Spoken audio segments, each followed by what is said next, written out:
All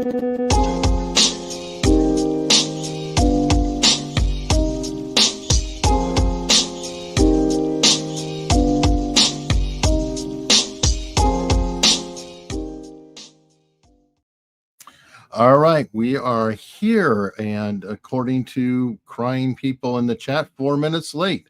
How are you doing? Boo-hoo, boo-hoo.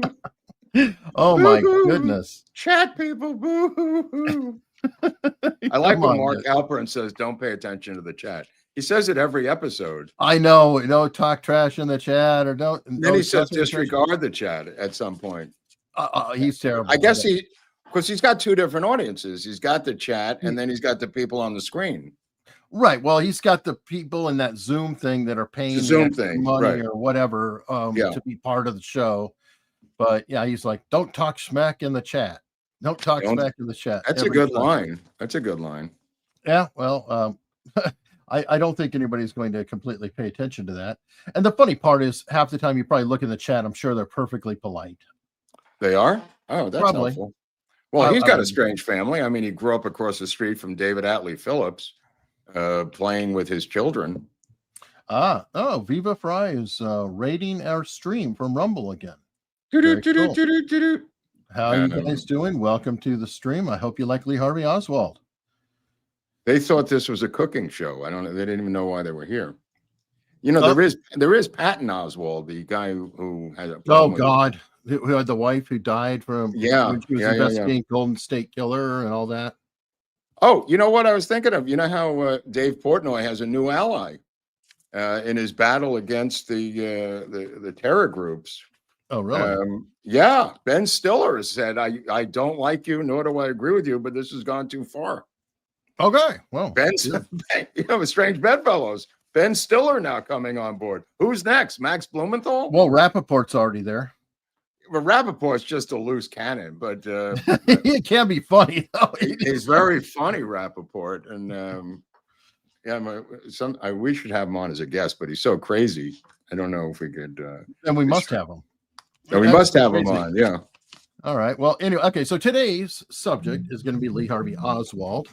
We have Greg Parker, who will be reporting to us from tomorrow because he's on the other side of the world.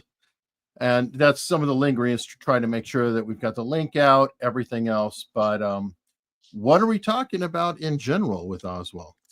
Well, with Parker, Parker's written a book called Lee Harvey Oswald, The Cold War. But he gets into stuff that the reason I wanted to have him on is because, oddly enough, a lot of it is about his mother and her relationship to Echtel and how they moved to New York. And Hartogs, the psychiatrist who supposedly examined him in public school. A lot of the book, which I had forgotten, I went back after we did the Marguerite Oswald episode and after we did some of these other episodes, I realized that he has gone pretty deep into the New York City school system. And this guy on the left, Edwin Echtel, I'll let Greg explain it to you, but holy crap. There's a lot of, this is conspiracy stuff on steroids with footnotes. Let me just put it that way. This is well beyond anything I know and goes into incredible detail inside of Lee Harvey Oswald's New York City existence, and then goes into his existence at Atsugi in part 2 of the book, and Japan and the Philippines and some of the other stuff in part 2. But the first part alone gets into the jacket, the supposed jacket, quote unquote, of Lee Harvey Oswald that was found by nobody. Apparently, originally Captain Westbrook says he finds this jacket underneath a car at a used car dealership. And then, like the Dallas police always do, they go into a full circle jerk, pointing at each other as to who found the jacket and ending up with no one finding the jacket, which is what the Dallas police and maybe other police forces, we could talk to Al Gonzalez about this, do when they're framing someone and creating evidence, because the jacket becomes a big part of the Tippit murder killing, Tippit murder, and the framing of Oswald through this supposed jacket. And the jacket itself is a whole division that Greg and I explored about 20 years ago in his website. Greg is like the Jim DiEugenio of Australia, by the way. He's the leading Oswald expert in Australia, the entire continent, on JFK. There's one guy. There's Anthony Summers in the UK. There's Greg Parker in Australia. And there's Jim DiEugenio here in the United States as the three really top guys, three of the top five anyway. So when you get into Crawford, Laverne Crawford, who we did an episode on, I believe, a couple of years ago, you will begin to see cracks in the lining of the Warren Commission and cracks in their case relating to Tippit and the framing of Oswald regarding the Tippit killing. This is a photograph of Laverne, or as we call him, Larry Crawford. He's changed his name so many times, but it's spelled, according to him, Crafard. This has been altered by him a number of times for different aliases, but that is the official version, Laverne Crawford, of his spelling. Now, he ends up hooking up with Jack Ruby, and he is essentially what was known as rough trade back in the time. He was a male prostitute out of Hollywood, out of the West Coast. He goes down and he gets a job helping Ruby sell these twist boards at a carnival in Dallas at this outdoor event. And he then gets a job working for Ruby inside the Carousel Club, sweeping. What's a twist board? Oh, okay. So the twist board, which I may have not mentioned in the Jack Ruby episode that I recommend, I think it's in there. Jack Ruby invents a twist board, which is a square piece of wood, and people at home may remember this, on springs that rotates around so you could lose weight by spinning on this board that's low to the ground, Eric, and you would twist on it and it would spin back and forth as a weight loss device. And he sold this at this World's Fair in Dallas, not a World's Fair, but a local fair in Dallas. Maybe the local people know the name of the fair. But he had a tent. By the way. What's that? Greg is here, by the way, too. Okay, so he's sold this as part of. He had a booth, and the booth was being run part-time by Crawford, and they sold X amount of these twist boards. And he actually went up to the Dallas Morning News and showed them and demonstrated the twist board to them. I don't know how many he sold. To be honest with you, it was like a novelty item. It was like, I want to say, Suzanne Summers' Thigh Master, if that makes any sense. No, it's the closest thing, Eric. No, I remember that. It's like the Thigh Master. I mean, it became a novelty item. I mean, Ruby was hoping it would take off, but I think Laverne, Larry, lives nearby. When I was in Dallas and we walked off the Tippit distance, from Oswald's place, what I pointed out, more importantly, was how close the Tippit killing was to Ruby's place. And that was walkable. And when you see two guys being witnessed by numerous witnesses as being involved in the shooting of Tippit, I believe it was Crawford and Ruby, which I explained in both episodes. The reason Crawford is so guilty, guilt-ridden or guilt-identified by the Warren Commission is because he flees Dallas the day after the killing, saying to the Warren Commission, I don't want to be blamed for the killing. And they incredulously say the killing of Kennedy, like, who's going to blame you, bro? And what he meant was, and he kind of tripped himself up, the killing of Tippit. And he started to backtrack, but he fled to northern Wisconsin to a cabin, and the FBI had to drag his ass back to Dallas. One of the only guys really as a major suspect, other than Buell Wesley Frazier, who was also arrested by Gus Rose, the Dallas detective.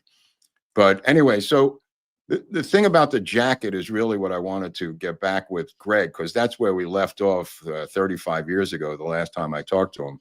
And I had written this article for his website about the Oswald jacket. So if we do bring him in, we can begin with the Maurice Holman jacket, as we called it. And here he is. Hey, Greg, welcome, bro. Good afternoon, or whatever time it is there. Yeah, it's we're in the. It It's depends where yesterday. Eric is. Where I'm 3,000 miles away from Eric. I'm in Hollywood, and Eric is in the east coast of Virginia, right near Langley. Greg, he kind of lives near the CIA headquarters. Langley Air Force Base. Langley, Virginia's up near DC. I live nearer to Camp Peary than I do to Oh, that's right. Langley. Yeah. Can I just say up front that I was a bit starstruck when you first contacted me all those years ago. Not because of anything you've done in JFK, but because after you told me of your employment with National Lampoon. Oh, I was a huge fan as a teenager. I wasn't blowing the money on a monthly subscription to Playboy. It was National Lampoon. wow. Well, you're not alone, Greg. I mean, we had, at one point, close to 1 million circulation, and you were one of those, I presume, down there in Australia. I was devastated when it stopped. Yeah, so that made two of us. Of course, you didn't lose any money. I did, but I did have stock, so I was able to cash in a little bit. But there was something I was going to. Oh, I meant to ask you. Remember? The last time we engaged was about trying to get me and Oliver Stone to come to the JFK thing you were putting on in Australia. Remember that? Do you remember? Yeah. Another heart attack put a stop to that. So on your part, on your end. Yeah. Oh, I didn't know what happened. Eric, Greg had put together a JFK Lancer kind of thing for Australia. And we were just about ready to go, Greg, right? Yeah, it was depending on Oliver's other commitments, but yeah. Right. No, I think he had agreed to do it. I think we were both going to go to Australia. And we're going to be going to JFK Lancer in Dallas this year. Eric and I were just talking about it before the show. So it was on my mind. And I remember that you had attempted to put this conference together in Sydney. It was actually a second one. I'd already put one on in Melbourne before that. Right. Okay. Right. It's been a while. I'm just refreshing my memory. It's been a while. So how you feeling? So, how's it going down there? You good? Yeah, a lot better than what I was. Okay. Phone's going off. Sorry. Now, are you working on a second edition of this book? You mentioned it. I am. Again, the health issues sort of stopped me completing the rest of the story. So it currently ends in 1959 on the verge of his trip to the USSR. Right. Okay. Okay.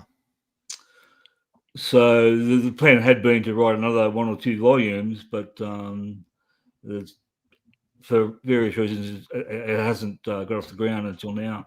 Well, this book here. To people at home, you got to check this book out because it is, like I said right before the show, this is conspiracy on steroids with footnotes. You can use that in a blurb for your next one, Greg. Because the amount of information, and it is footnoted, is the reason I mention this, and it is steroidal, because he goes so deep into stuff that I didn't even know existed, involving Echdal and New York City. Greg, the amount of information that you put into this, I don't know why you call it volumes 1 and 2. It's really like part 1 and part 2 within the same book. Yeah. I did that to sell it as separate ebooks. I see. I got you. Yeah. Well, and what happened with your website? That you still have it, or it was reopened KennedyCase.com or something? The website that your stuff was on, I had like 3 pages dedicated to your work, and I'll blame you if you like, but it just kept being under attack, and eventually it was brought down. And I couldn't recover it. So, right. Well, what you did recover, I thought we could at least talk about some of the stuff. Refresh my memory. Part of it was this, the stuff about Crawford's jacket, Greg. If you Yeah, remember yeah. back in the day, that's kind of something that I stumbled onto. I'm trying to refresh my own memory. The fact that Crawford had a Maurice or the jacket itself. Let me back up. The jacket that Westbrook finds or claims that somebody in the Dallas police finds. We never really find out, Greg, do we? Who is No, the find? We never really find out from these guys who the there's no report, right? It's not in the report. Here's a couple of photos of the supposed Oswald jacket. There's also a blue version of this that they find in the windowsill at the Dallas, the school book depository. That was sometime after the assassination. Though. It was like a week or something afterwards. Found by the same found by the same person who found the clipboard or allegedly found the clipboard on the 6th floor. Right. Oh, that's right. I forgot about that. That's right. Yeah. This is This is the car that supposedly originally Captain Westbrook, who will go to Vietnam, who will be involved in Operation Phoenix, who will become CIA at some point, is still a framing evidence captain on the Dallas police force, claims to find it, or somebody finds it underneath his 55 olds here, right, Greg? Yeah, yeah. And then pulls it out, and it goes in a circle jerk. They seem to do a circle jerk as to who actually found it, right? I don't think they ever. It was just some unnamed witness. Apparently, that's as far as it went. No names were ever involved, as far as I know. I think at some stage, one of the other cops was the original recipient of it from the witness. Croy, maybe, I'm not sure. Oh, I'd have to go back and check. Yeah. Well, this jacket here, they go. How crazy do they go trying to find the origin of this jacket, Greg? I mean, they go to 400 laundromats. As far as their investigation goes, this was one area where they actually pulled their finger out and did a bit of legwork. They went to, I want to say, 400 laundrers in Dallas and 200 in New Orleans, Greg, right? Yep. Still, it was an incredible amount, an incredible amount of legwork. Now, this jacket, the reason I got involved with this is that I saw that Crawford was wearing a similar Maurice Holman jacket in his mugshots. And I traced the origin of the jacket, the Maurice Holman, the one they found, the evidentiary jacket, and it was only sold where I live in Hollywood, California. And who lived in Hollywood, California before he moved to Dallas? Laverne Crawford. And I thought, this is who, it's not crazy on my part that this is whose jacket it was, Greg. That makes perfect sense. Yeah. Because I believe it was him at that cafe earlier that morning. So I believe he was in the area at least. Oh, I got you right. Okay. And if he was staying at Ruby's place, which is not that unusual, that's walking distance to 10th and Patton, Greg. I've walked it off myself. Yeah. There's other possibilities. He may have actually been staying at the boarding house Lee was allegedly staying at. Oh, that's a good point. Because Ruby had been talking to the sister of Erlyn Roberts, so and also Crawford was making noises about wanting to move out of the carousel. So was he sleeping on the floor there, Greg, or what was his status? He had a room there, probably with a mattress on the floor. Right. Yeah. Something along those lines.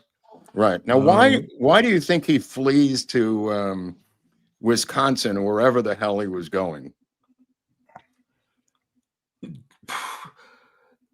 Yeah, he left some. He's trying to escape. He's trying to escape from something. I mean, put it this way. I mean, the FBI drags him back to Dallas, Greg. Yeah, they did. Yeah.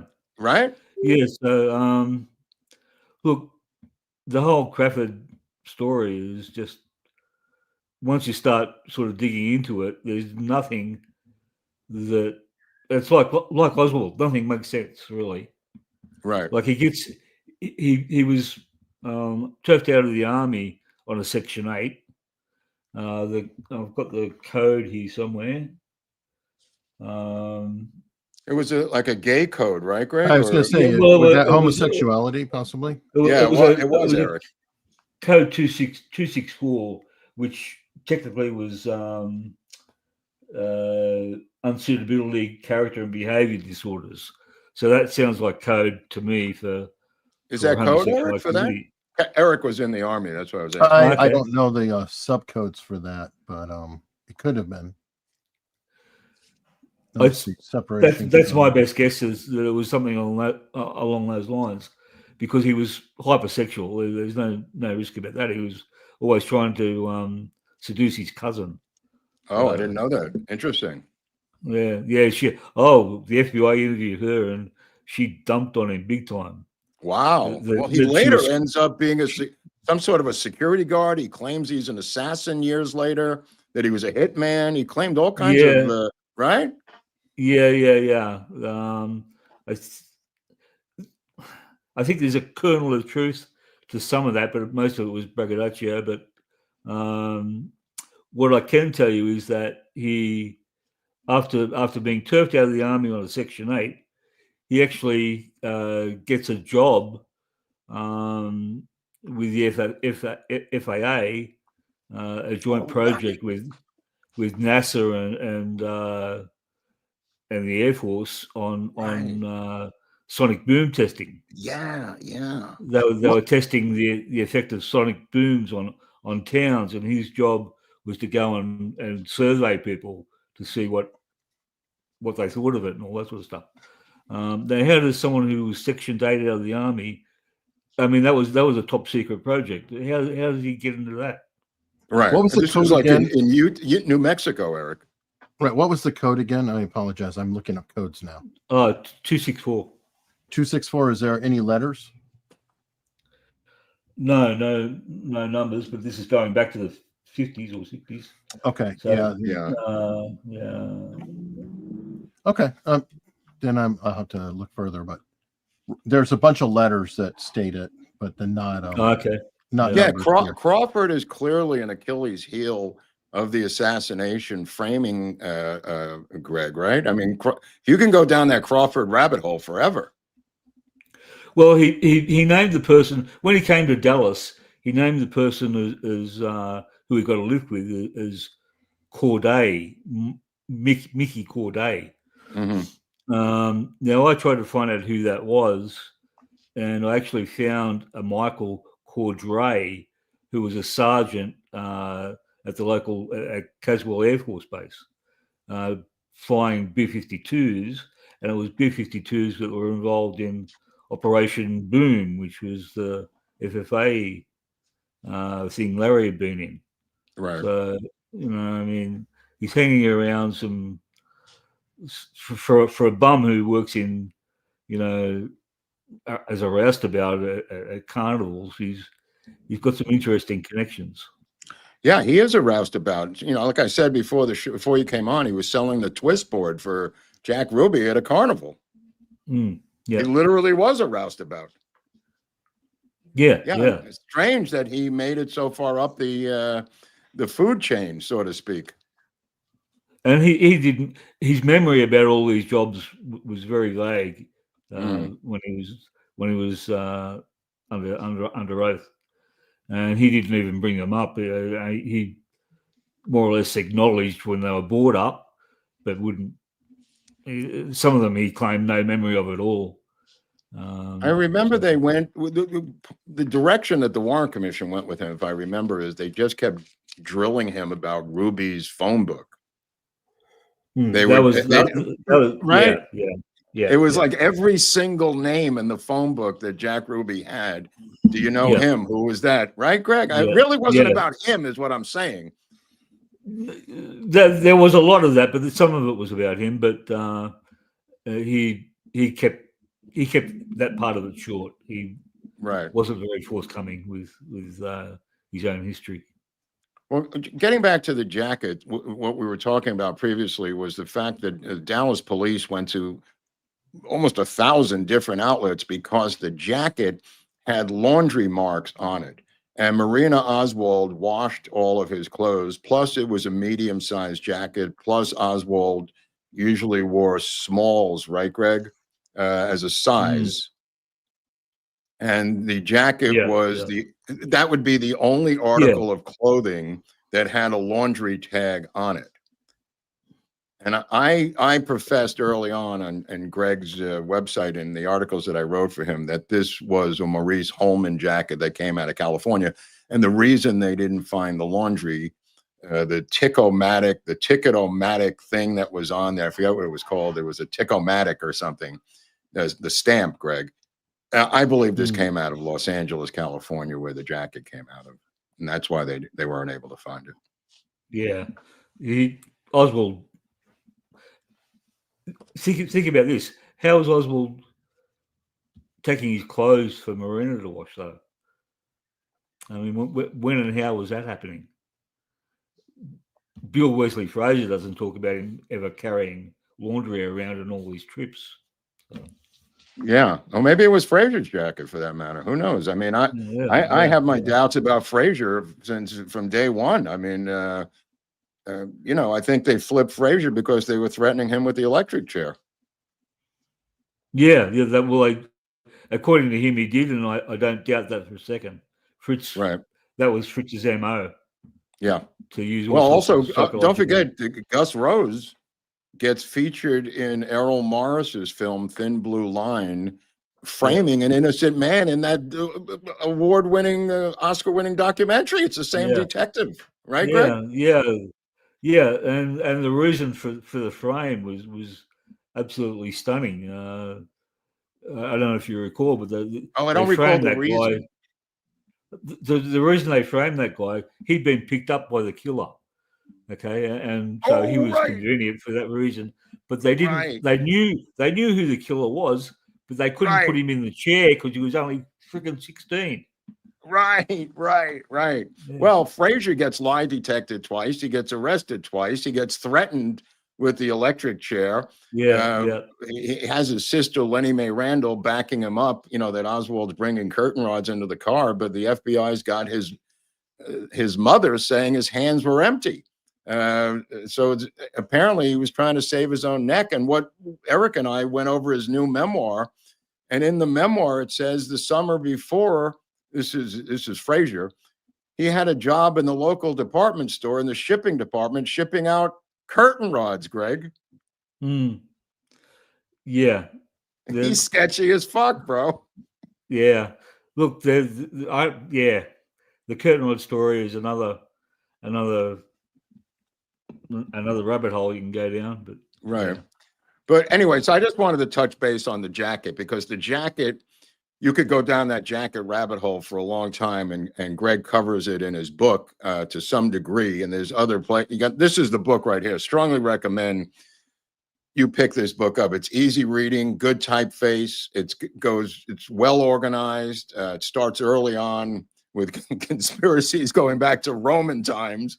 But when he does get into the meat of the matter, I eventually get there.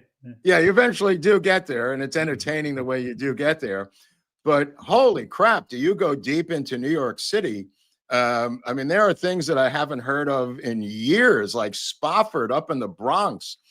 Even when I was a kid, Greg, if there were rumors, the fear of getting sent to Spofford for juvenile delinquents, that is, jumping over here. This is not Spofford. This is the youth home, the youth house that used to be a woman's house. It's open in the 1890s, actually, Greg. This is the place I'm talking about. This became a youth house. I used to live on East 12th Street, so I know it pretty well. I used to walk by this all the time when I lived in the East Village. But Greg, maybe you can explain. RFK got involved in the closure of it. So. Right. That's right. Wow. But maybe you can explain that house, the connection to Lee Harvey Oswald, to the audience. Well, he was sent there because of juvenile delinquency, which apparently wasn't considered a big deal in New Orleans, but was in New York. And several court appearances later, they got sick of it and put him in youth house for observation and assessment. He was there 2 or 3 weeks or something like that. He didn't like it there. But when he left there, he ended up class captain or something like that, or class president, or whatever the story was. So all this stuff about him being a loner and a troubled kid, how does he do that? Youth House didn't turn him around. It was what happened was, in my opinion, his brother was no longer working in intelligence, because his brother was working at the time for the Coast Guard Intelligence Unit. Yeah, let's go back to John Pick for a second. Greg's referring to his half brother John Pick. Tell it, and who was in the Coast Guard, which is why they come to New York and they stay with him. Tell us what you know about John Pick, for instance, Greg. Well, it's a strange story because everyone gives a different version of it. According to him, his mother and brother just turned up and that was it. According to Marguerite, they were invited by John. According to a housekeeper that Marguerite was somehow able to afford when they moved out, she said that she brought Lee to New York for mental tests at a hospital that didn't yet exist. But I believe that I don't think she was making the story up just because the hospital didn't exist. The hospital was eventually built at Yashika University, I think it is. And Yashika University was involved in child psychology. So it was probably at that university she was referring to.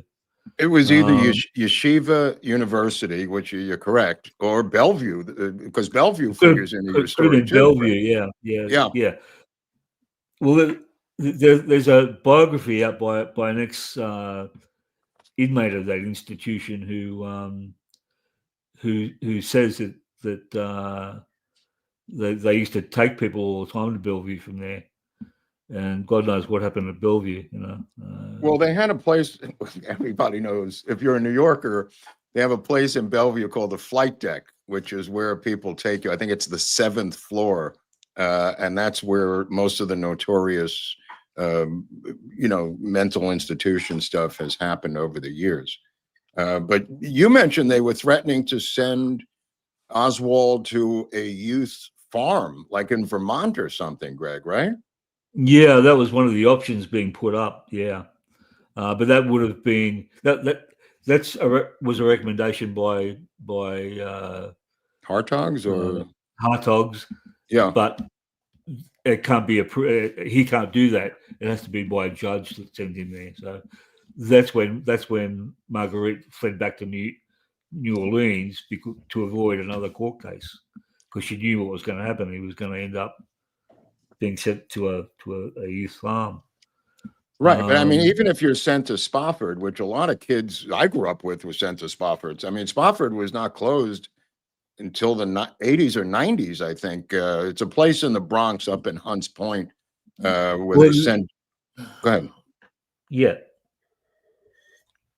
The interesting thing about Spofford, when it was still youth house and going back to when it was a girls' working house. Right. Whatever, yeah. It was run by the family of the who owned all of the Macy department stores. Oh, right. Abraham and Strauss. They administered a fund which was used for charity purposes. So they not only built youth, or what became youth house, they also built the apartment block that the Rosenbergs lived at. because he was Is that Baruch housing or the other one? There's another one the Rosenbergs lived in. It was the one he was living there at the time that he joined the Army Signal Corps. You're talking about Rosenberg, who will later be electrocuted at Sing Sing. Yeah, and who Julius and his wife, and who allegedly is the person whose story allegedly turned Oswald on to Marxism. Right. Now let's just address that for 2 seconds, because the story was that Oswald, at least the story that's been told historically, was that Oswald received a pamphlet at a Rosenberg's rally. Don't fry the Rosenberg's rally in Union Square, New York, which I think they had one like every weekend. My mother told me back then. It was going on for a long time, Greg. And apparently Oswald got a pamphlet, and this was his initiation into Marxism. Yeah, that's the story, but it's told by one person. Yeah. And only after the assassination. Right. It originally came from who was the lady that interviewed him in USSR? Patricia McMillan. Here we have a Rosenbergs must die. Must not die. Does not die. I'm sorry, it was blocked out a little bit there. This is one of their flyers. I think that the story was, I don't know if it's from Patricia McMillan. Somebody gave him a flyer that turned him on to Marxism. But again, these stories are all post-assassination. There was a psychiatrist that Greg mentioned called Renee Hartogs. Renee Hartogs was one who, after the assassination, said that he believed that he had written a report that Oswald was dangerous, and that Oswald, as a kid, would lead to. There's a picture of Renee Hartogs. This was years later, being hounded by the news media in New York. But Hartogs testifies before the Warren Commission, and he is shredded, actually, by Wesley Liebler, who later will debate Mark Lane. If you want to see that, you can see that in the Mark Lane episode. But Liebler, to his credit, shreds Hartogs at the Warren Commission, and he says that you haven't read your own report, and now that you're here before us, why don't you tell us what you think is in your report? And he completely contradicts his own report, Hartog, to the Warren Commission. And he says, you never said that in your report, that Oswald was schizophrenic, that Oswald was going to be dangerous, that Oswald was violent.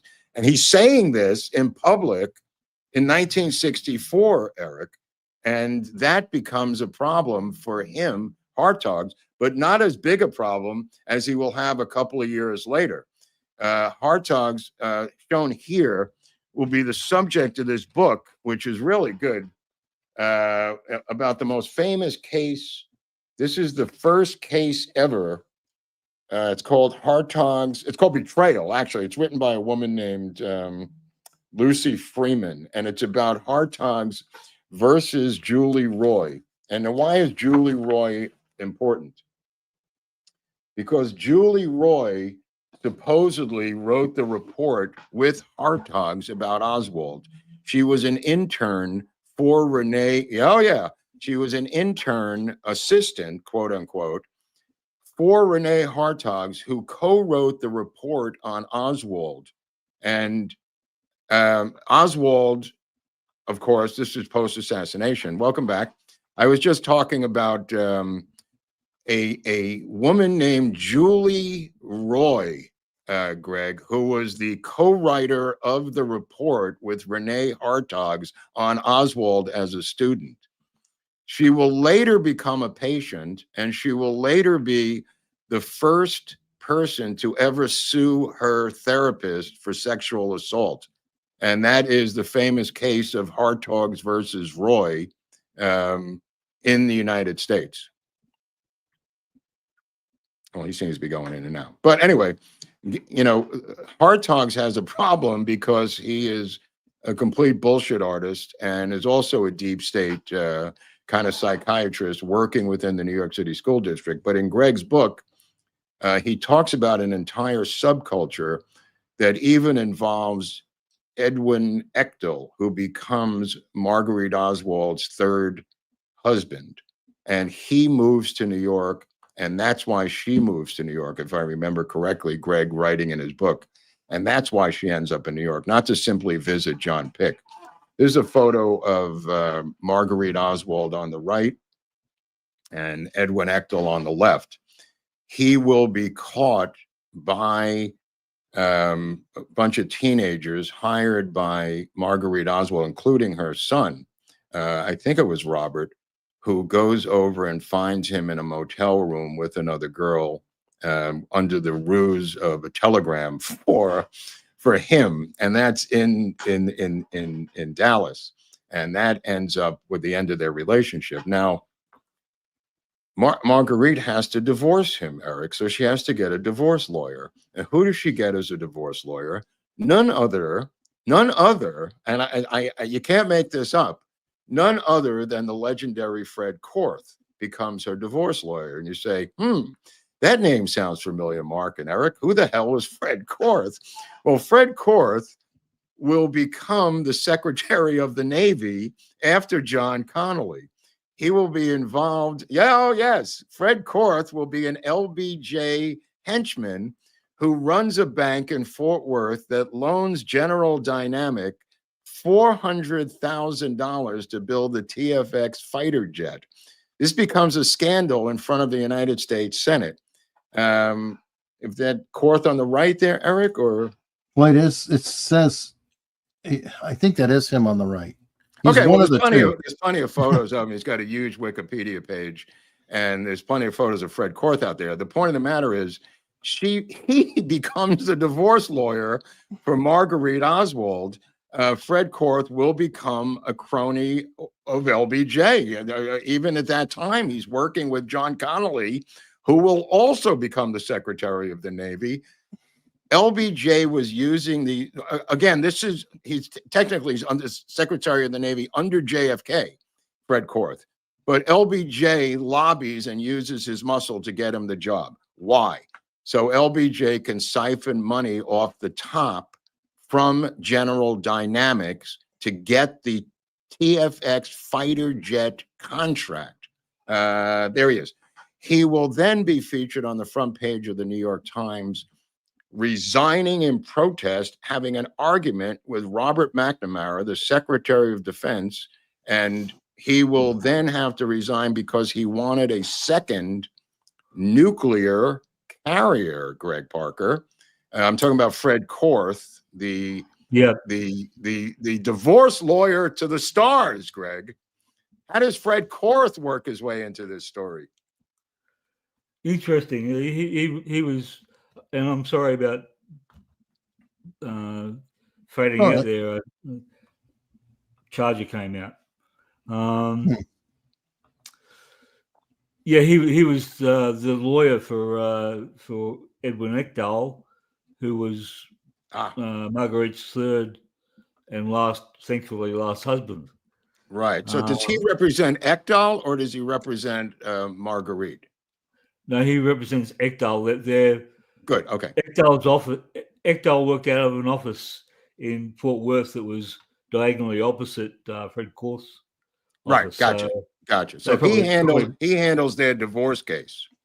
Well, he was his lawyer, so he had probably handled everything for him, including the divorce. Right.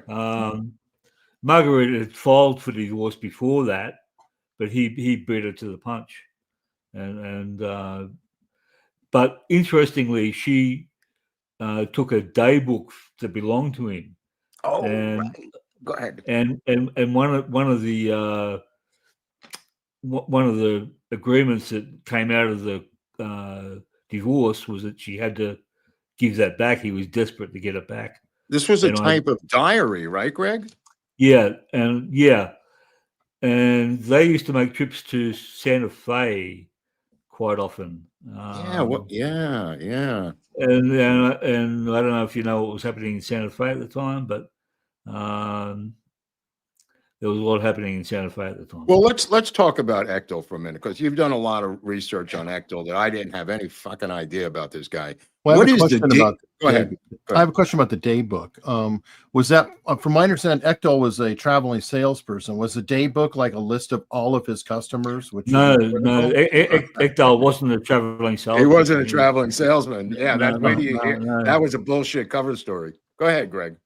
He was an electrical engineer. Okay.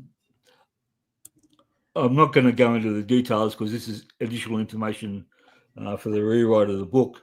Right. But let's Well, just give us say a that sketch of who Ekdahl really was and what he was connected to. Let me put it that way. he was connected to projects in both world wars that were critical to both wars. Wow. That's as far as I'm going to say at the moment. Okay. But I've got all the evidence I need to back those two things up. Right. So this is a guy who normally wouldn't be involved with someone like a Marguerite Oswald. Let me put it that way. No, and the weird part is that he actually pursued her. Now he was a fairly well-off gentleman. Like he was well paid, and probably had a pretty good expense account as well. And he's chasing after a middle-aged woman with 3 kids and no money. It never made any sense to me. And then when I read your book, you begin to trace the origins or connections to him and the Lutheran orphanage industry, if I'm generally correct here. Yeah, well, that's one of another thing that I'm writing the book for is to to correct some things I got wrong, and that's one of the things I got wrong. Okay. Who knew there were 2 Edwin Ekdahls born around the same age of time? Get out. Yeah, so I got their bios a bit confused. Right. Well, you can tell why Harvey and Lee, the book, would make some amount of intellectual sense simply because of the different stories about Lee Oswald as a kid. You know, I mean, Hartogs has him as a muscular, taller kid, and he's got different physical descriptions. He's got different personality descriptions, Greg. You know, he's a belligerent kid. He's a quiet kid. He's a friendly kid. He's a kid who doesn't speak to anyone. You could see how you could draw a fantasy biography, not to discredit John Armstrong. I think he did a fantastic job with Harvey and Lee. Not that I believe there's any truth into it, but it is a fascinating biograph of 2 different types of kid. Well, I think the biography or the backstory they were trying to create was that of a disaffected youth who was potentially prey for communism, because that was what happened. This all goes back to the Korean War and the defections that happened. America became paranoid about why so many Americans defected during that war, and very few of any other country did. And so there was lots of studies done on those defectors after when they all came back, and they created a profile of the type of person who was probably most subject to going to becoming a defector, basically. And Oswald's profile, through a lot of what happened in New York and New Orleans, fits that template. Right. So are you saying that that we were using that template to create defectors to deceive the Soviets? I was trying to understand when you laid out the characteristics for the defector, which you say it's the communist Chinese who figure out these characteristics, if I remember correctly. Are we mimicking them on purpose, or are we looking to dangle these guys? What is your take on that? I'm not really sure, to be honest with you. They could have, like, once you figured out what will tempt them. Yeah. You can then use it for any purpose, really. Right. So Well, you can use it as a dangle. You can use it to send a false detector. You can use it to infiltrate. yeah. All sorts Yeah. of Right. Well, purposes Eric just put up a become list possible. of Yeah. about 12 fake defectors from that, Yeah. whether it was Yeah. ONI's program. We don't really know, but there is a list of fake defectors who may or may not have those characteristics. We don't really know them individually, but we do know that Oswald had those. Yeah. Yeah. And that's something that hadn't been brought up until I wrote my book, as far as I know. But it was a guy called it was a guy from Ohio who originally sort of put me onto that area. So he suggested that was something along those lines was happening. I just dug Right. into it a bit deeper. But is this the same Ectel that ends up in China in your book, or is it yeah, no, he did. That's the one that ended the up one in who went China. to MIT, the one who Yeah. was an electrical Yeah, engineer, Yeah, Greg? yeah. Okay, because that's an It's- incredible background. It gets everything I said in his background was correct, Okay. except for that connection to the church. That was the church thing, right? Okay, all right. that was. But you're that was right. another- Why would he take on this woman who's got 3 kids, 2 of them, well, 3 of them, and at one point in a Lutheran orphanage in Louisiana? Well, look, it got. She apparently avoided his advances, and it got to the stage where his sister came down from Massachusetts Right. to talk Marguerite into marrying him. Right. And, How did they meet? Why? yeah, why? That's the $64 question. But if you look at it, Marguerite sent the 2 older boys off to a Christian military school, Military academy, yeah. military academy, get them out of the way. So it's just Marguerite and Oswald. Yeah. We go to Fort Worth. They separated a couple of times. During those separation periods, Oswald was taken from one school to another. In both of those schools where there is a separation, the only person listed as a parent is Echdal. Yeah, that's weird. That's weird. Yeah. Yeah. He has no mother, and he's going to Beauregard, which apparently is a good school, but they're spinning it as it being a criminal haven or some sort, right? Yeah. Depends who you listen to. Right. But yeah. I mean, she Yeah, literally moves in with Lillian to get in, if I can remember correctly, to get into that school district, Greg, right? Because of the address of where Yeah. Lillian Muret's house is on French Street. That's right. And she did that because allegedly it was a good school. Yeah. So yeah. Yeah. But the other people spinning it, saying it was a school of, for juvenile Ruffians delinquents. yeah. But as I remember, it's a big school. I mean, it has a lot of students in it, if I remember, even today, I think. Yeah. I don't know, but Yeah. How did they meet? Echdal and Oswald, Marguerite. How did they meet? Well, that's another thing that's not explained anywhere. There's lots of things happening at that time that's not explained.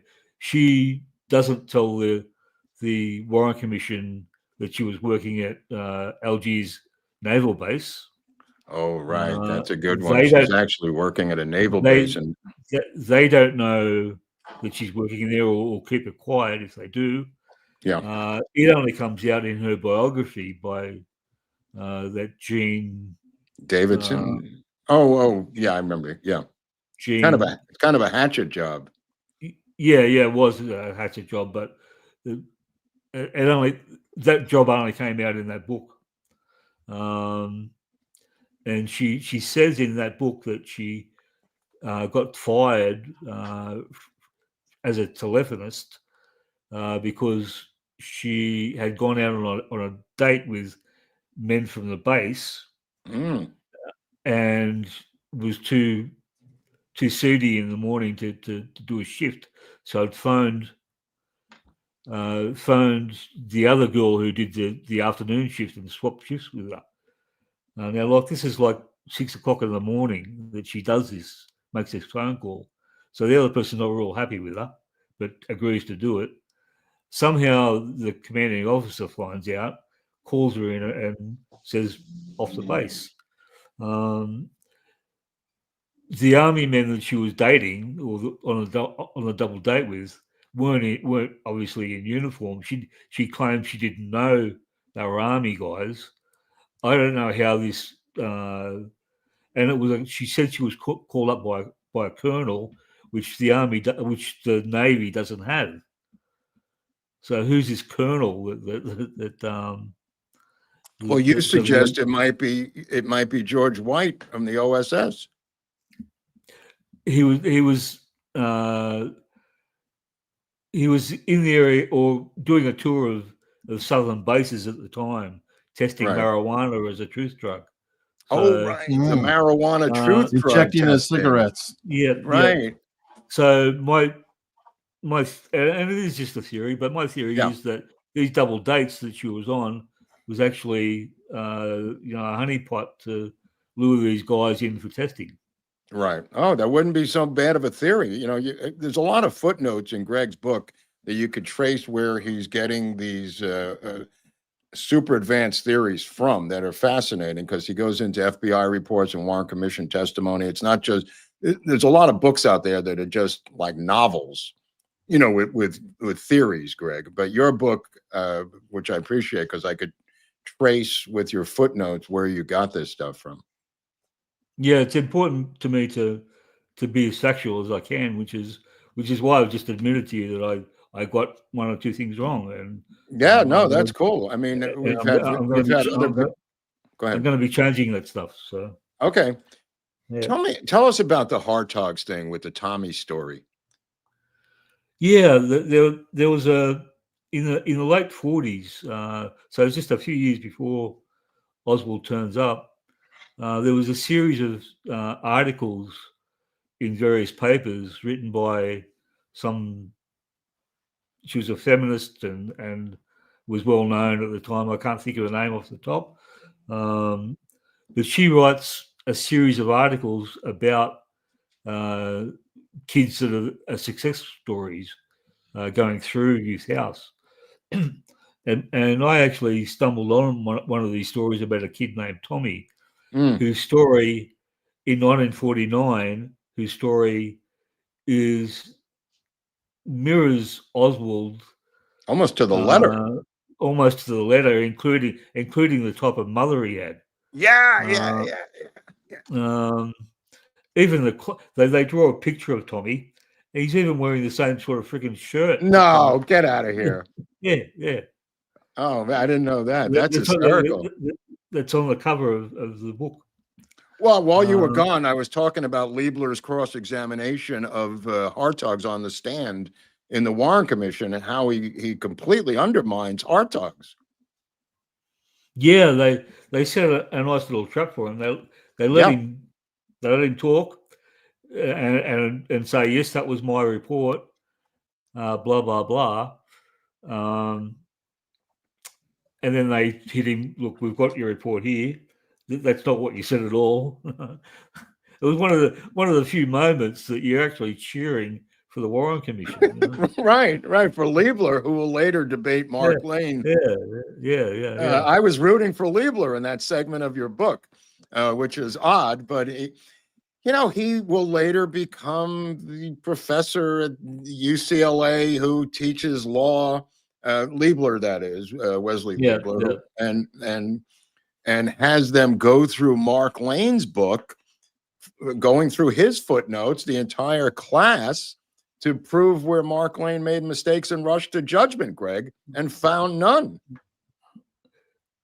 Hartog's future is also very interesting. He goes on to become involved in psychological work predicting future criminals. Oh, right. And also ends up in a lot of trouble for sexual No, misadventures. no.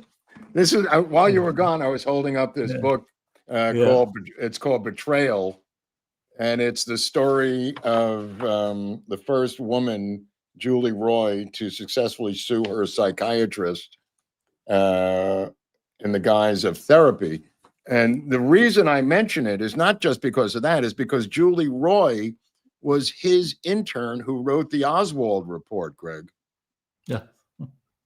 Yeah. Yeah. And then became his patient, and then became his lover. It's almost incestuous, the circles you go around. Yeah. Stuff. Yeah. So Hartogs is thoroughly discredited. Let's put it that way. Yeah, at a professional level. Well, his license is revoked. He's yeah. But as far as the report goes, the report that he's talking about was one that was reported in the New York Times, I think. Yep. Where he says he's a danger and blah blah blah. He's got a psychosis, etc. etc. Doesn't he come up with his own type of dyslexia that he claims Oswald has? He says he's passive aggressive. He's he does diagnose him with a personality disorder. Yeah. So schizoid type personality. Yeah, and people read the word schizoid and associate it with schizophrenia, and it's nothing to do with schizophrenia. It's someone who shuts themselves off from the world. Who will also be into science fiction and comic books, right, Greg? Yeah. And like there were other reports from other people at Youth House that talk about him not associating with the other boys. She would often find him sitting alone in a corner of the room. He would be excused to go to his room and read rather than participate in other activities, which were supposed to be compulsory. The list goes on, but the part about him always gravitating to a corner, I found fascinating, because that's where we find him, possibly on the steps of the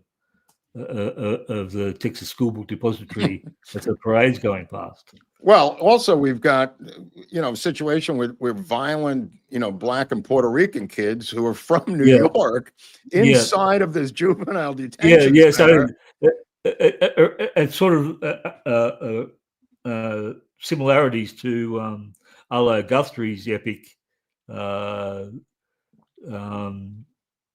movie and song. I don't know if you're familiar with Alice's Restaurant. Yeah. We're all familiar with the Group W bench, Greg. So the Group W bench, he's a litterer on the Group W bench with father rapers and right. And that's Oswald. He's associating with gang members and murderers and rapists for being a truant.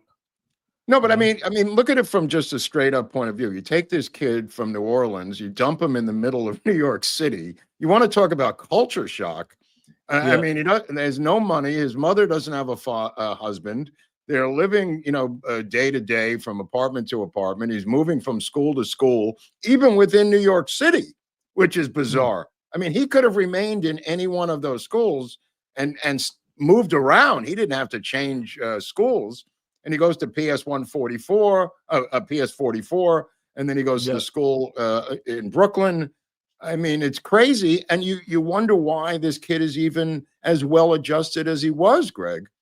Yeah. And this is also in the middle of an investigation into communism in the school system. So, you mentioned that. Yeah, I remember you talked about that, how they were. They're just about to launch into televised hearings of it. And also the comic book hearings, right? Yeah. Well, it was the comic book hearings I'm talking about. Right. And which is what he claims he's spending time doing, reading comics and watching TV. So Right. they had the comic book hearings followed by the TV hearings Right. as being bad influences on kids.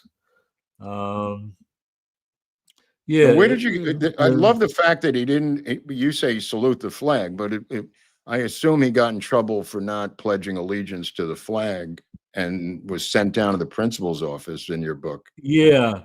Well, the weird part about that is that got translated into multiple court cases through the LSD Church, I believe, who didn't believe in saluting the flag.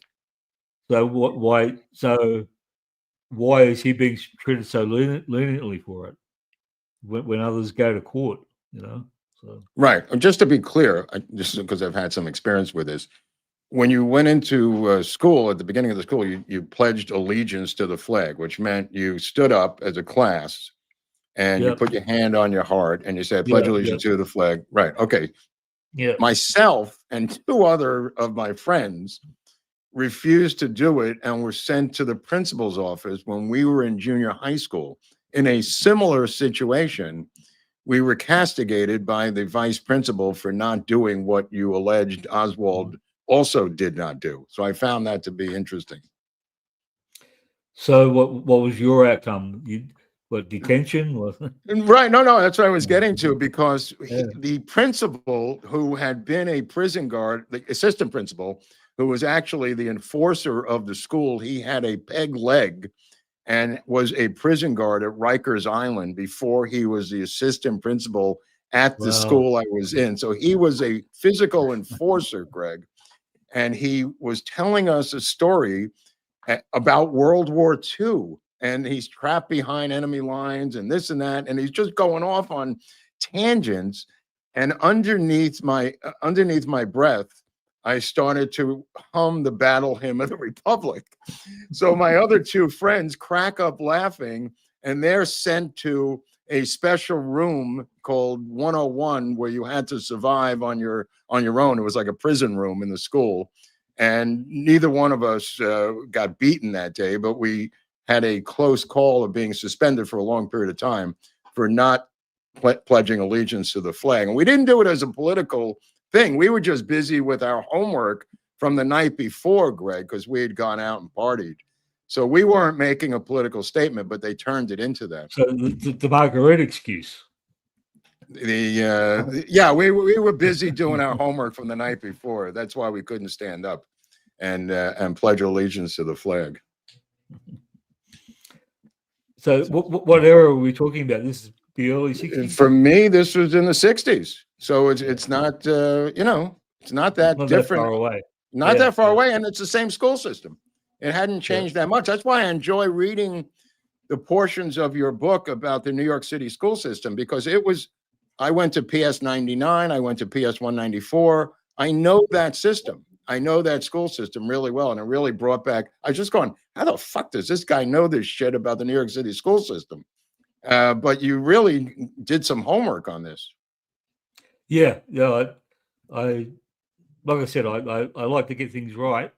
And that to me means deep dives. You've got to it's a deep dive. It really was becoming a deep dive into commies in the New York City Teachers Union too, Greg, which you stumble onto, or at least touch on a little bit, how they were trying to hunt out commies as teachers.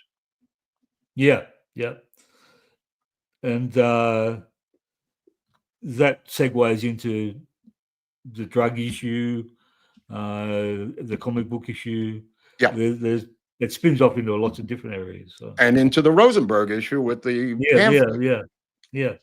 But getting back to the Rosenberg issue, I don't believe that. I know you say that was every weekend, and it's possible it happened, but I'm exaggerating for effect. I'm exaggerating for what my parents told me.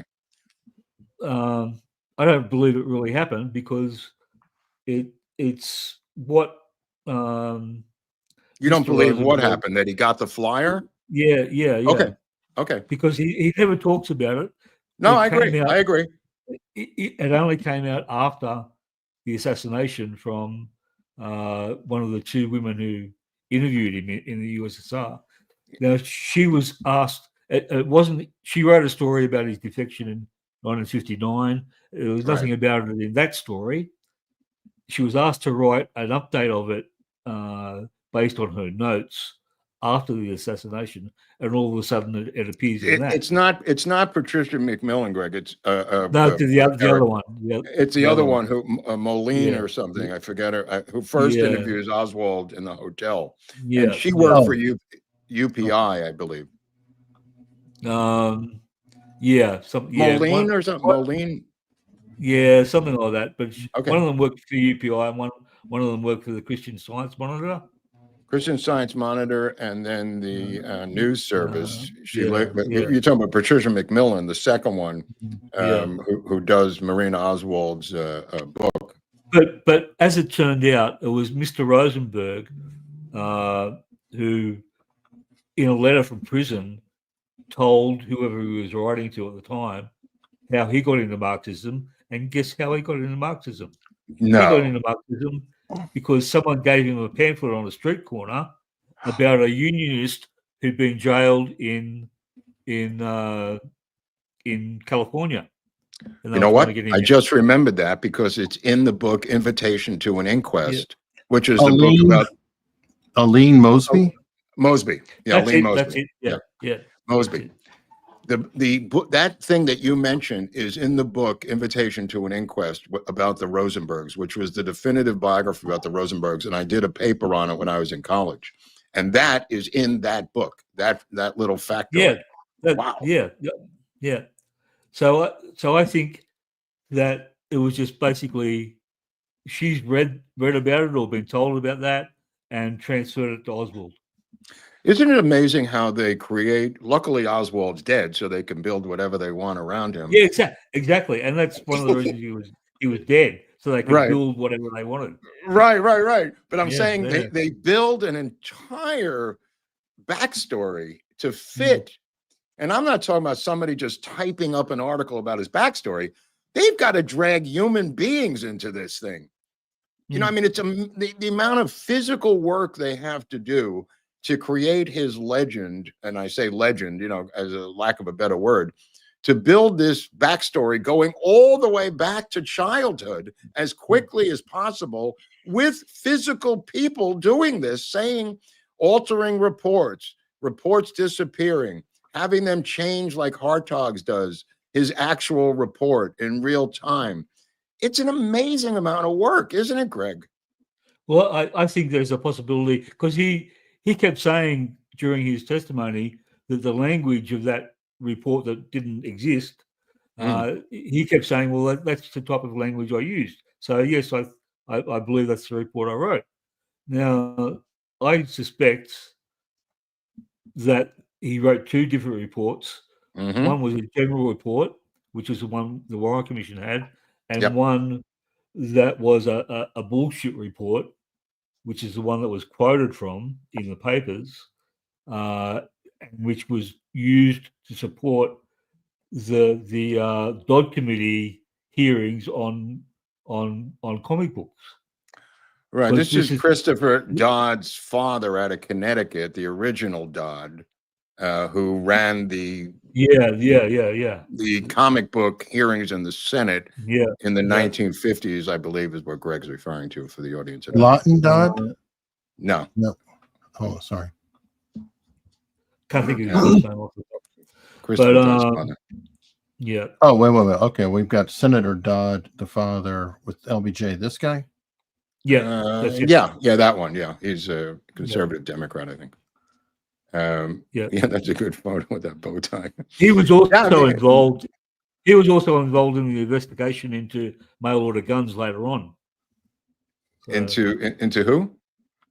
Into the investigation into mail order weapons. Oh, right, the mail order weapons. I'm sorry. Yes, and the Postal Service and how these weapons got mailed. So again, these people keep appearing. Yeah.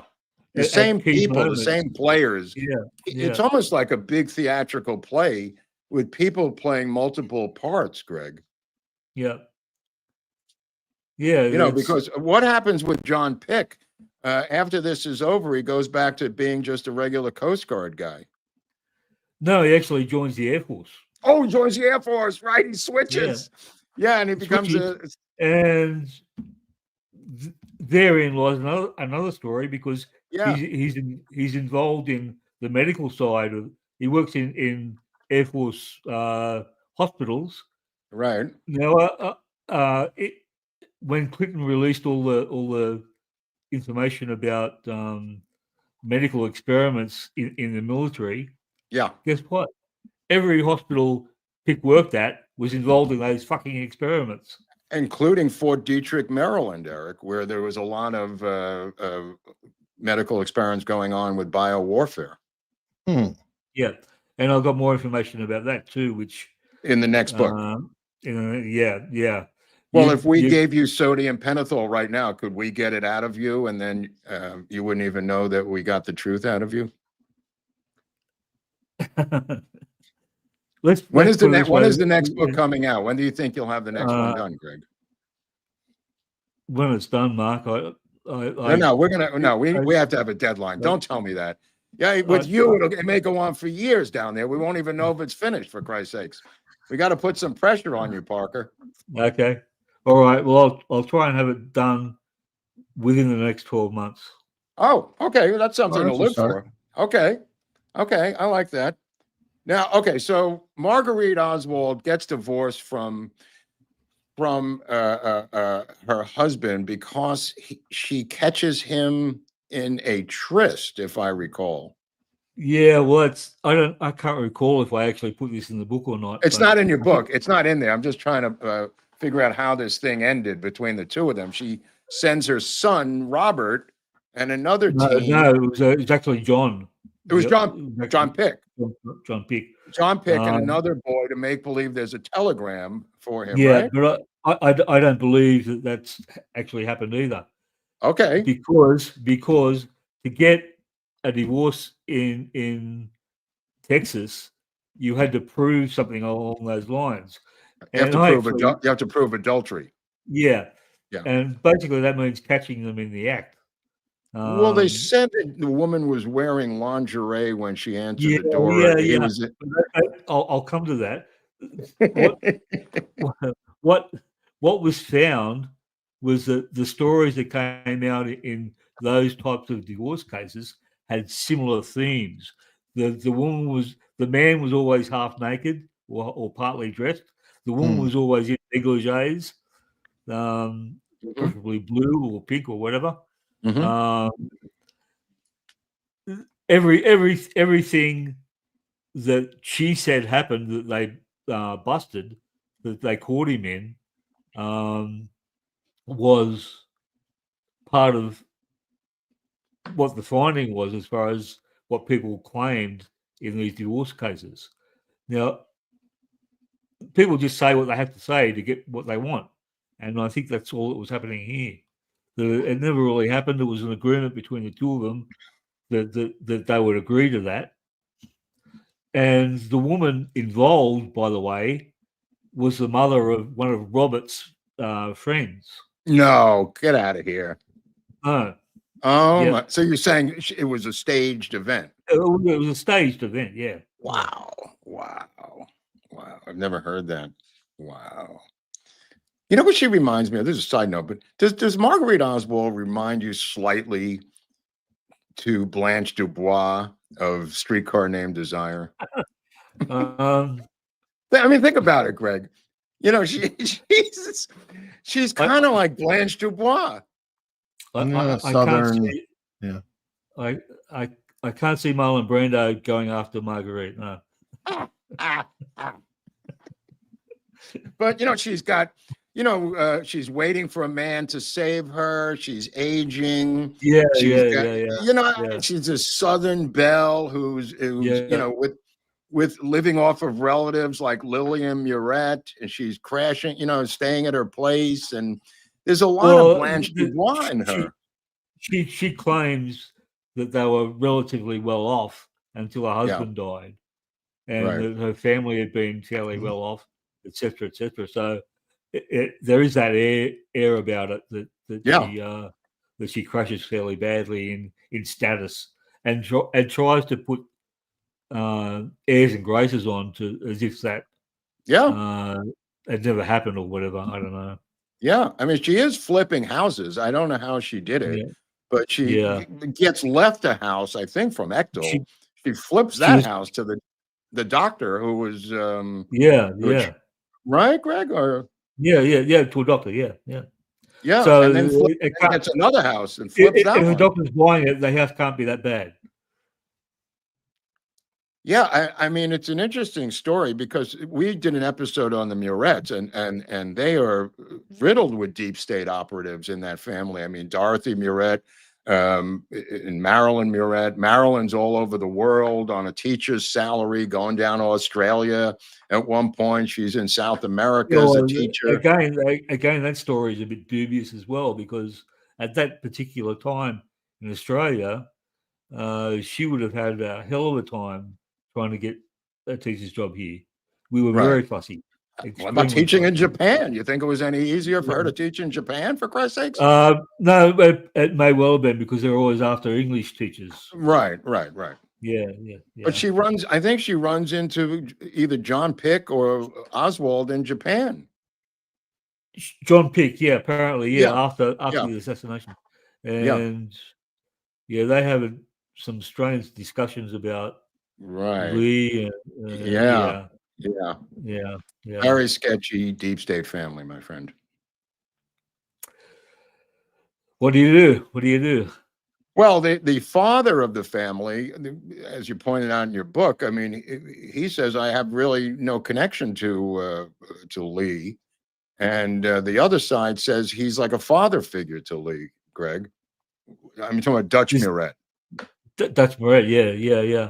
He disavowed any sort of real deep connection to Lee at all, and his description of Lee is someone who was very demanding of Marguerite. He would yell at her and demand his dinner and stuff like that, and otherwise kept in his room.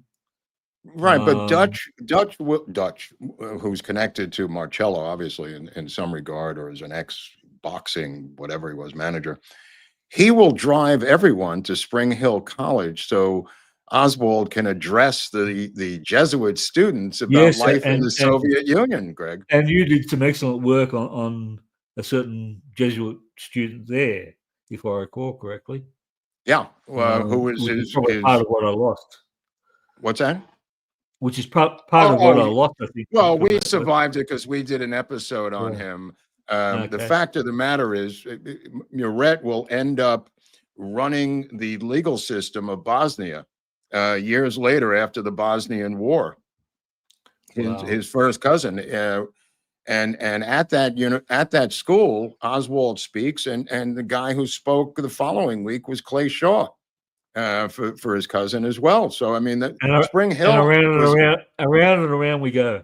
Yeah. Spring Hill College in Mobile, Alabama, seems to be a nerve center for a lot of different spooky people, Greg. Yeah, and look, they try to get an idea of what Oswald talked about, and he put together.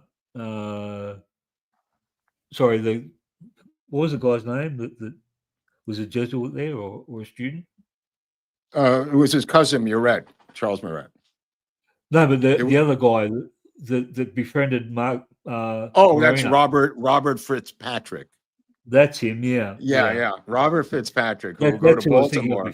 Yeah, he will go to Baltimore and become the youngest city council person in Baltimore history, and then run John Hopkins, and then run Euro Disney, and then run the Chicago Institute of Art, and then run the Olympics in LA, and then become the father to Fritz and the Tantrums, which is a rock group out here in Hollywood. So this was one of the sketchy spooks involved in Spring Hill College, who becomes a pen pal to Marina Oswald, and they exchange classical albums. That's right. Yes, exactly. Yeah.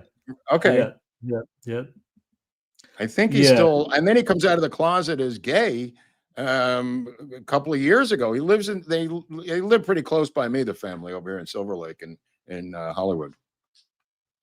Well, that's the sort of training you get at Jesuit College or something. Yeah. Amazing. Yeah, he wrote a report he interviewed everyone that was at Oswald's talk and wrote a report on that, and that's basically become. You're talking about Fitzpatrick, Greg? Yeah, Patrick. Yeah, Okay. and that's what the Warren Commission used as the basis for what Oswald talked about, but it was at odds with other people they interviewed. Well, he wasn't inside, so yeah, that is funny because he was Yeah, walking around occupying Marina. Yeah, and the impression I get from bits and pieces of what people said about what Oswald talked about, I actually do think that we get a real glimpse of Oswald for the first time from that talk. I completely agree with you. I always thought that. Because Yeah. this is kind of where he develops, what was it, the Athenian system, Greg, where he talks about taking good stuff from both systems. Yeah, exactly, yeah. And part of his writings on that system was things like pistols should be outlawed. No pistols. Yeah, that's right. That's right. Yeah. Good point there. Rifles should be registered with police. Right. And anyone who wants a shotgun should just get one free. Right. Yeah, he also talks about free healthcare and some other. Yeah, and also decentralization of power into small community groups. Yes. Stuff like that. Yeah. Yeah. So there's a real hodgepodge of socialism, conservatism, and individualism, and all those other isms. It was a mishmash. Yeah. It was a mishmash, but it actually you could probably find political parties now around the world who look very similar to that. Yeah, I mean, look, when I was 22, I wasn't writing about the Athenian system of government. I mean, this guy's way ahead of his time. You know, I became friends with Titovits a number of years ago. His Russian wingman, Ernst Titovits, who became a medical doctor in the Soviet Union. You still in touch with him? Not lately. No, it's been a while. I don't know if he's still alive or what, but I would love. He was on Sean Atwood, like in the past month or so. Oh, okay. Okay, because I would love to know, because he says at one stage Oswald offered to give him his ring that he loved wearing. Now I would love to know what ring that was, because I don't believe he ever had a wedding ring. Well, that must have been his Marine ring, right then, or yeah, but that would make. But Titovits might remember whether he actually had a wedding ring or not. Oh, right. Well, that's debatable, because they do sell a ring at auction that I believe was probably Marina's. Here's a picture of Titovits on the screen for those of you at home. It definitely was Marina's. Right. No risk about that at all. Right. She was asked by the funeral parlor about rings and clothing and stuff for the funeral, and that's when she sends an FBI agent over to pick up her rings. Oh, right. That's right. I mean, it's kind of interesting the way she. Go ahead. I'm sorry. There was a wedding ring and a engagement type ring or a friendship ring, something along those lines. She puts the Groubert talks about trying to put these rings on the fingers that they won't fit. They actually put them on his little finger because it's the only one they can get it on. That's right. Showing and during that second autopsy, those rings are given back. She gives one away immediately. Yeah. And the other one turns up in a law office that represented her years later, and suddenly magically transforms into a man's ring. Yeah, that was a magical transformation, wasn't it? Yeah, that was her. You know, interestingly enough, just to defend her, she kind of gives contradictory stories to everyone. I think intentionally, almost to say, "Don't believe anything I'm saying." Yeah, yeah. I mean, that's my take on it, because she's I traced the different stories that she gave about Oswald's wedding ring being left on the sideboard or whatever it was. yeah. And about who picked it up and who she sent and what happened to it and blah, blah, blah. She gave about 50 freaking different accounts of that. Right. No, You and know? she gives 50 And, different and accounts no on one, everything. and no one ever Nobody ever questioned. points it out. Nobody ever points it out. Yeah, She yeah, really says Oswald was not in Mexico City. Well, not until Priscilla McMillan comes in with a book that's got 2 bus tickets, a Mexican TV guide that's got 2 bus tickets in it, 2 days before the Warren Commission goes to press.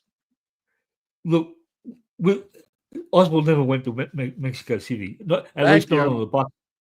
Thank At you. least not on the bus that he was allegedly on. Well, he wasn't on And that bus, because whoever was telling his entire life story to anyone who would listen to it, Greg. Yeah, exactly. Including your girlfriends from Australia. Well, they were actually English, but that's another story. They were actually born in Fiji of English parents. Oh, I thought they were Aussies. Oh, I'm sorry, my bad. No, they came here and probably got naturalized at some stage. Oh, okay. All right. Born in Fiji of English parents under colonial rule. Oh, okay. That's a mere technicality. Yeah. Keep that in mind, okay? Colonial rule. Right. Fiji was trying to become independent. Right. And there was lots of English right. things happening there. Sure.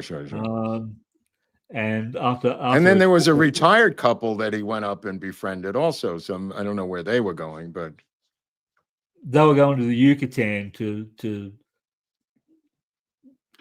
for anthropological study, apparently. Right. I've been to the Yucatan a number of times, and there's really not much to study. There's some, interesting pyramids, but getting back to the bus, the girl that was interviewed by the Warren Commission, he said that Oswald got off the bus every stop and had a large meal. Wow. That bus stopped every two hours. Oswald, even Marina said in testimony that Oswald was a light eater, and one of the Russian girls that they were friends with, I think it was Alana, whatever her name was, Garrow, Alana Hall.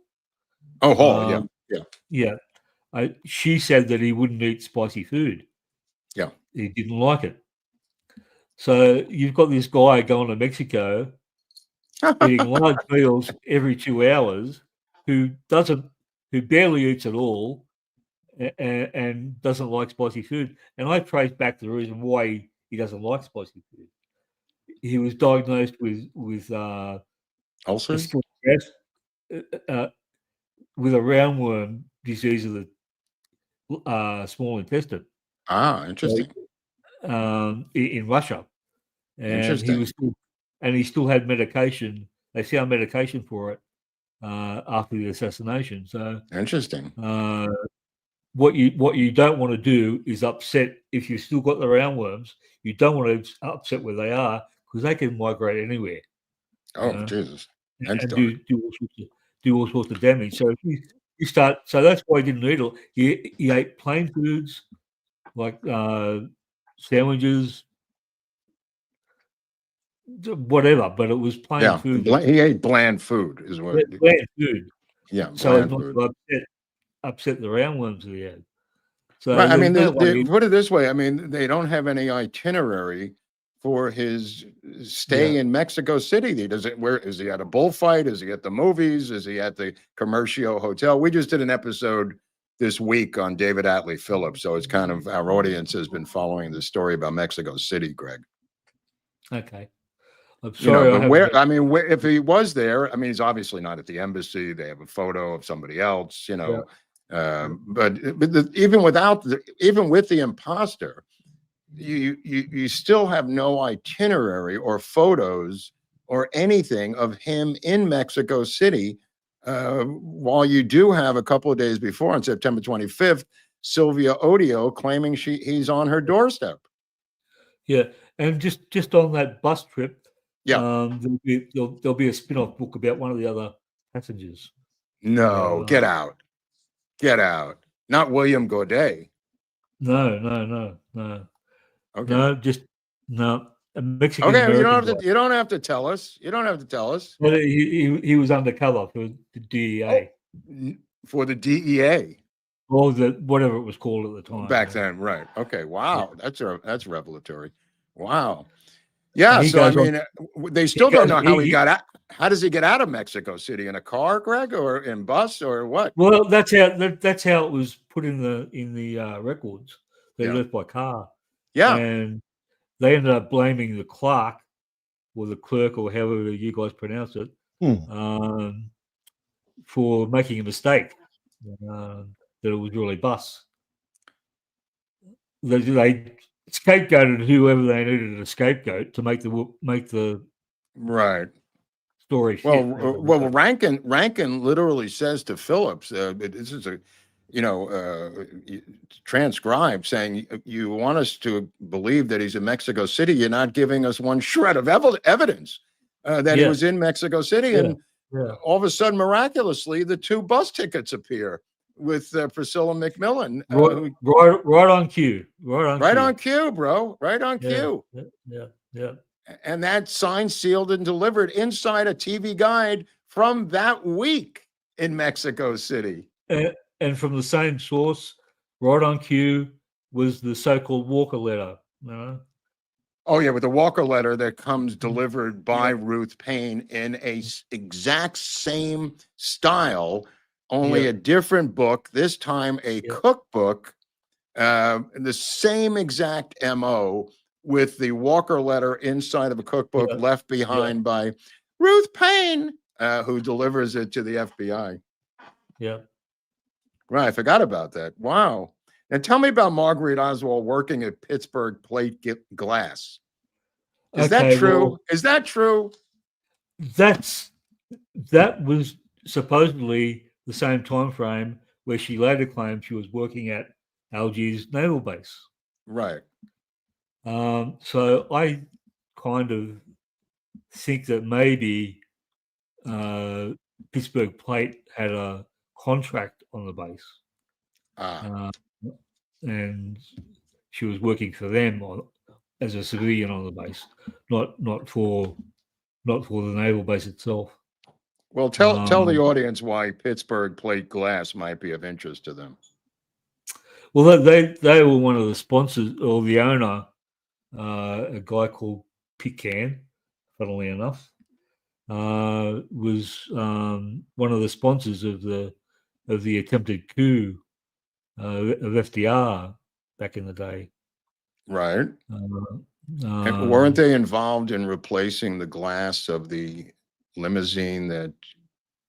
And they were also involved in that. Yes. Sorry, the windshield. Yeah.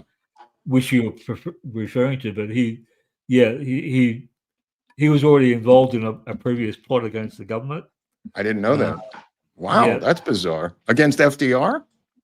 Sorry. Well, let me get this straight with my U.S. presidents. The one that was exposed by the colonel Nixon. Or whatever it was. Nixon or Nixon. No, way back. It must be FDR then, because you're talking about the plot to the plot to overthrow FDR, the business plot, the business plot. That's the one. Yeah. So he was a financial contributor to that. Oh, one of the Morgan bankers, as they called it, wealthy bankers. Yeah, he was part of that cabal. I see what you're saying. That's kind of interesting. Yeah. Wow. But and as you say, he was involved in replacing the. Let me ask you something. This is a little bit off topic, but do you think that LBJ had your prime minister murdered? The one that drowned. The one that supposedly quote unquote drowned. Who there's so many photos of the two of them drinking together, and they seem to be getting on. Who was known to be an exceptionally strong swimmer. A swimmer, yeah, he was like the greatest swimmer in Australia, and yet he disappears into the reef. Let me tell you something funny about that. This is how Australia takes things so seriously. He drowned, disappeared, whatever, in the surf. We named a swimming pool after him. That's funny. That's funny. Well, Eric showed that picture again. Eric's showing a photo of a car visiting Australia, I think, during the war. Was this Nixon doing this or LBJ here, Eric? That was photo? the LBJ car LBJ in 1966. The cat's cry was to drag us into the war was all the way with LBJ. Right. And there was a lot of protesters when they were coming through. And LBJ was actually in a car with what we call a premier, which is like the head of, like your governors. The right. equivalent of your state is this in Sydney, by the way? Do you know where in Sydney? Yeah. And the premier was a guy called Robert Askin, and the protesters are getting in the way of the car, causing all sorts of havoc. He turns to LBJ and says, we'll run the bastards over. Oh, right. That's right. Yeah, and apparently LBJ was a bit shocked by that. But, well, LBJ has a long reputation of getting rid of people who may screw him over in business. Is it possible that the prime minister and him had a falling out over some corrupt Australian business deal? Anything's possible, Mark. I haven't looked into that one so much. That's always been my theory. That's always been my theory. I don't have anything to prove it, but except the dead bodies that he left behind. I do have a theory about the coup that happened later. Okay. In 75 with Gough Whitlam. The coup in Australia, or in Australia, a bloodless coup. He was outed, taken out of office because the opposition blocked the supply of money, which caused a constitutional crisis, which led to the Queen's representative here ordering a new election. And of course, Gough Whitlam had no hope in that election because of the circumstances surrounding the dismissal from office. But I think that was pretty much a CIA operation. Wow. What do you think happened to your prime minister who drowned? Do you think, did they ever recover his body? Harold Holt, right? Harold Holt, yeah. Nobody ever found. So you've got theories that he just drowned and got swept away to sea. You've got theories that he was taken by a shark. You've got theories that he was picked up by a Chinese sub and taken to China. I remember that one. I've read that. Yeah. Of those, the most logical to me is probably the shark theory. The shark. I went with the shark one. Yeah. I selected the shark one. Unless the sharks work for LBJ. But there were some contentious issues in regard to Vietnam at the time with this guy. So whether that played into it, I don't know. Well, I think it's possible he could have turned against LBJ with the war, and said, I can't back you on this thing anymore. Yeah. Something like that is possible. Yeah. I mean, just from a political angle, that's enough for LBJ to kill anybody. Yeah, and of course the next guy was all over it. So he was. Oh, that's interesting. It's interesting. Yeah, the guy that came in next. Off you go to war, guys. Go on. Off you go. Right. So I mean, it could have been without LBJ, but it could have been with his hands somehow in the mix there. Yeah, this is the photo I always remembered. The two of them getting shit faced.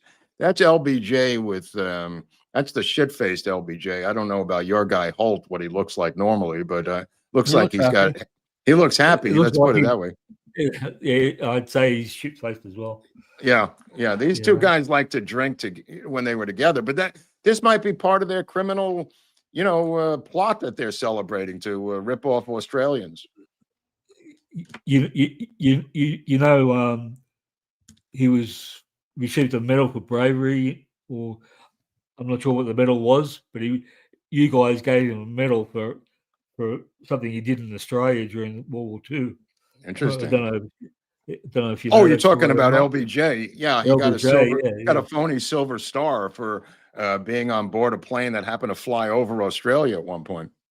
Yeah, that's basically it. Yeah. Yeah. The situation. Remember, I don't know if you ever dug into this, but there was an Admiral Bruton who Oswald and de Mohrenschildt kind of hooked up with, who ran Collins Radio, and there was an Australian connection to the submarines that were around Australia. Bruton had put in the communication systems, which were top secret, and there were files that I uncovered involving Australia in the recent JFK files. This is a guy that was a friend of de Mohrenschildt's who lived in Dallas, and Oswald went to a pool party over at his house.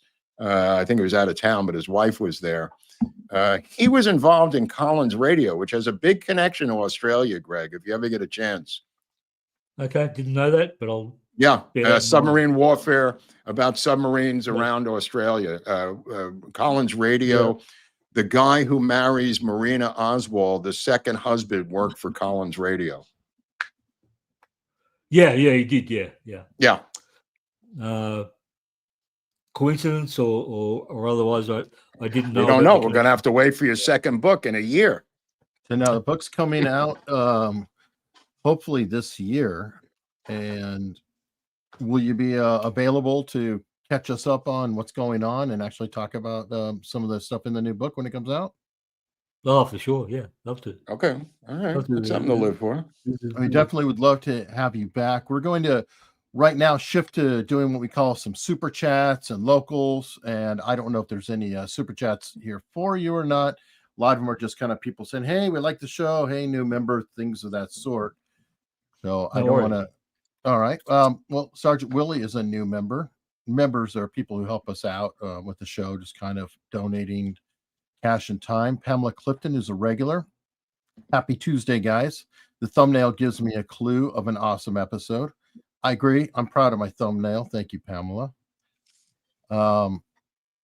Sergeant Willie, no one found the jacket. It just appeared in the evidence room by magic. LOL. Yeah, nobody found that jacket, right? Right, Greg? Well, no one that was ever named. No one was ever named. Yeah. Transplanted Texan. My late grandmother owned one of those twist boards. Oh, there it is. Yeah, the twist board. Thank you. She was the one that bought one. She bought one. Yeah, she bought one. Let me ask you something. Did they go to, when I say they, I mean, again, Gus Rose, who did the search of Ruth Payne's house. At the same time, could he have found Oswald's jacket and brought it to the Tippit murder site, Greg? That's an interesting possibility. Something to think about in the off season. Think about that for a while. Gus Rose was capable of it, so yeah.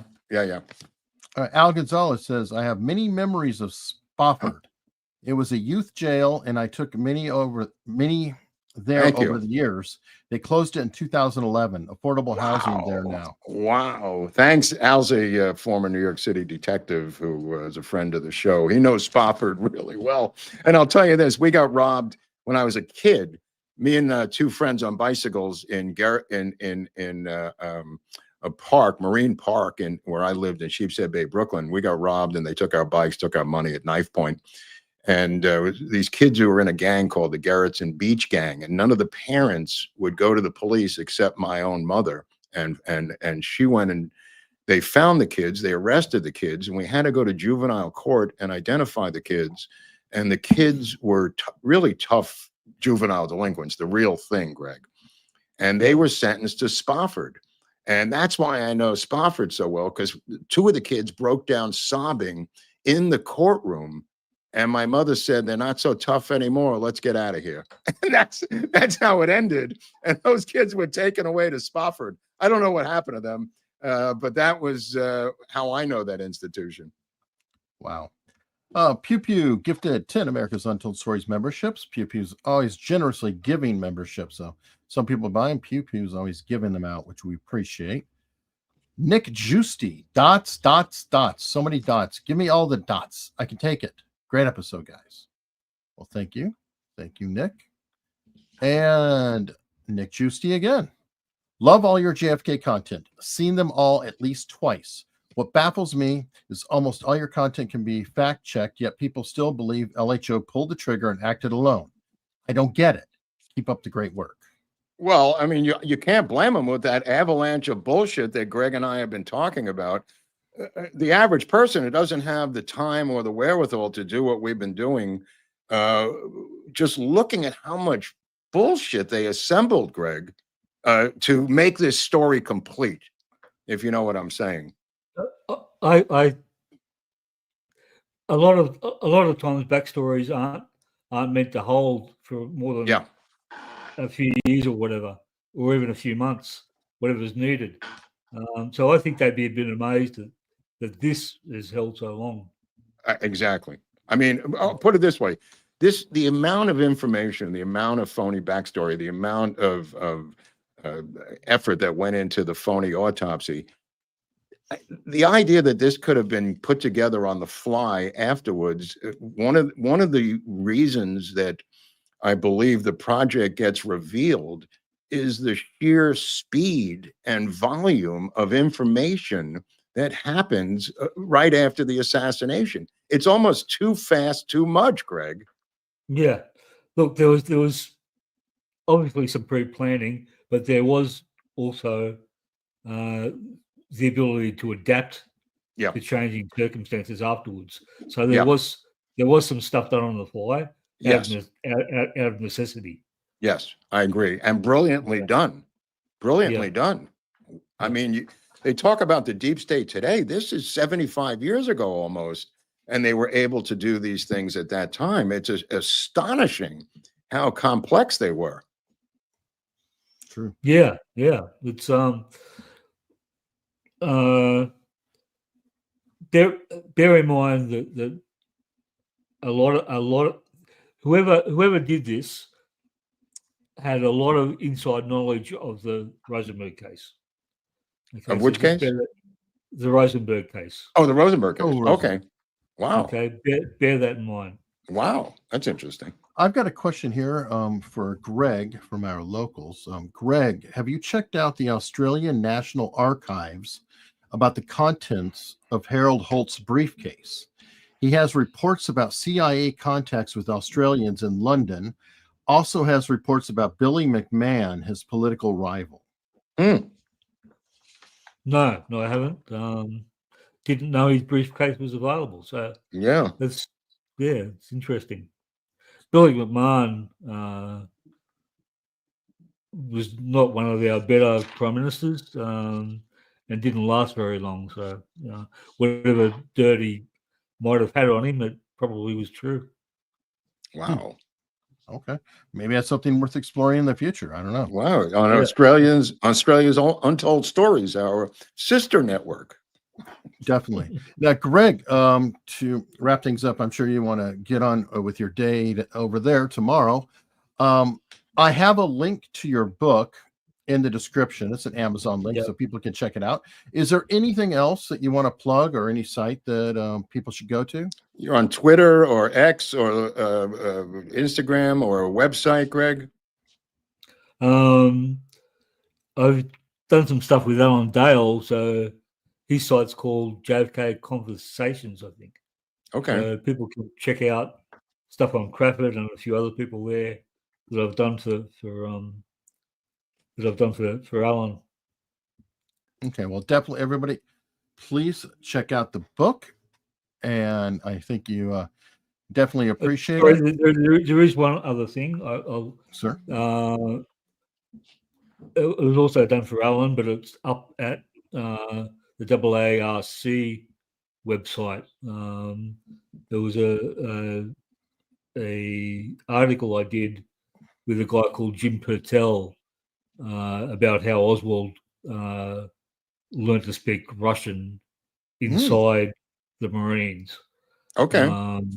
So I highly recommend people. That's the assassination AARC .com, yeah. which I have links to it. I think myself the article was called "How Oswald Learned Russian" or something basic like that. But oh, maybe we'll find that and post it on locals for our because readers. we talk about that with the Monterey questions. I think I've read that article, by the way. I think I've read it myself, but we should post it on the locals page. All right, a couple rumble rants. King Z Oliver is here. Okay, thank you.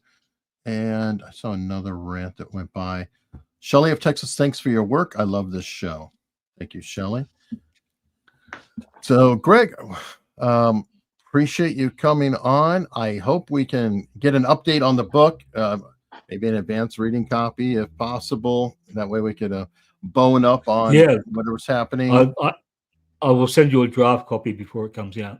Okay, and we could plug it and then bring it back on when it hits the street or right before. Thank you, guys. Nice to meet you, Eric and Mark. Finally got to talk to you, so that was great. Yeah, great stuff, Greg. Thank you. Thank you, bro. Sir. Okay. Thank you. Cheers, guys. Bye-bye. All right, so that's that was interesting. Definitely. There's obviously a wealth of information there. For everybody else, we are going to shift over to locals, the aforementioned platform, where you could have been watching this whole time with no ads, nothing interrupting you. But you didn't. And that's fine. It's not true. Well, it doesn't have the backward and forward thing. Somebody pointed out you can't really rewind. Which it's not. That happened to me with Viva and Barnes. I went to the thing ended and I wasn't up to live, and then it ends. That is the rough part. And actually, we could discuss that very quickly. What happens is, especially when it ends, then it's getting processed to be an uploaded stream. And during that period, you can't do anything. You can't even see it. It'll say, this is finished and it hasn't finished processing. But while we're live, you could definitely be watching it live or after the fact. Usually it's ready within an hour or two. There are times the servers hang up, and unfortunately on Fridays that matches Sabbat, and for whatever reason locals doesn't have good tech support until Sunday, so there's occasional lags on that. Weird stories. It is what it is, and for now we are going to head over to locals, and we'll see you there.